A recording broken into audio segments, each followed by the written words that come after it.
California is banning theuse of for-profit prisons, once embraced to ease overcrowding, but now scorned byprisoner and immigrant advocacy groups over substandard conditions and alleged abuses.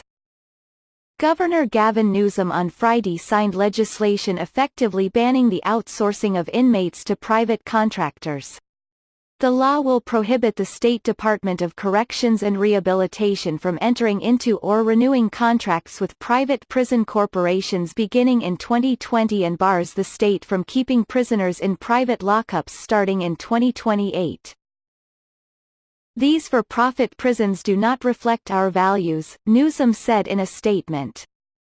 The Democratic governor promised to end the use of private prisons upon taking office in January. The state's prison system was already phasing them out, despite having to comply with an inmate population cap imposed by federal judges. California houses around 1,600 inmates in 3 prisons run by Florida-based GEO Group, according to the Corrections Department. Its contract expires in 2023, at which time it will not be able to renew it under the new law.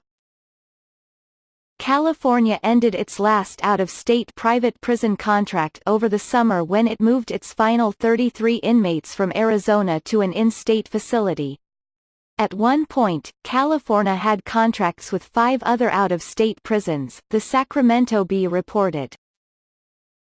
By ending the use of for-profit, private prisons and detention facilities, we are sending a powerful message that we vehemently oppose the practice of profiteering off the backs of Californians in custody, that we will stand up for the health, safety and welfare of our people, and that we are committed to humane treatment for all, Assemblyman Rob Bonta, an Oakland Democrat and the bill's lead author, said in a statement. The measure also bans privately run immigration detention centers, which house illegal immigrants awaiting deportation hearings. Advocates and Democratic lawmakers have railed against using the facilities to hold immigrants, citing poor conditions. A Homeland Security watchdog report found that immigrants were being crowded into cells and many had trouble accessing medical care, showers, clothes and mental health care. Immigration and Customs Enforcement ICE currently houses 4,000 illegal immigrants in 4 private detention facilities throughout the state. The largest facility, in Adelanto, has a temporary contract set to expire next year, along with another in Bakersfield. Within the next 1 to 5 years, private immigration detention will be abolished for good in California, say Cristina Fiallo, co-founder of Freedom for Immigrants. An ICE spokesperson told Fox News the agency will most likely transfer detainees to a greater distance from their arrest location. Thus, the only impact would be felt by the residents of California who would be forced to travel greater distances to visit friends and family in custody, the spokesperson said. The idea that a state law can bind the hands of a federal law enforcement agency managing a national network of detention facilities is wrong. Opponents of for-profit prison argue the model incentivizes mass incarceration.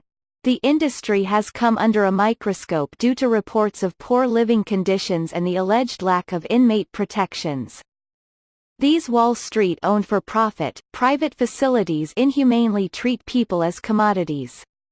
These companies are incentivized to maximize profits and minimize costs, including the important costs of investments in programs, services and rehabilitation efforts that reduce recidivism rates and increase success for Californians upon their re-entry into society, said Assemblyman Bonta.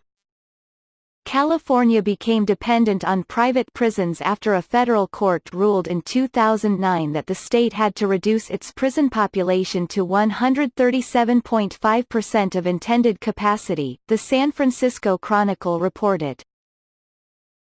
The state has nearly 130,000 prison inmates, with another 82,220 in local jails. As of 2017, it spent $13.5 billion on correction expenditures annually, according to the Sentencing Project. With the ban, California joins New York, Illinois and Iowa in implementing restrictions on private prisons.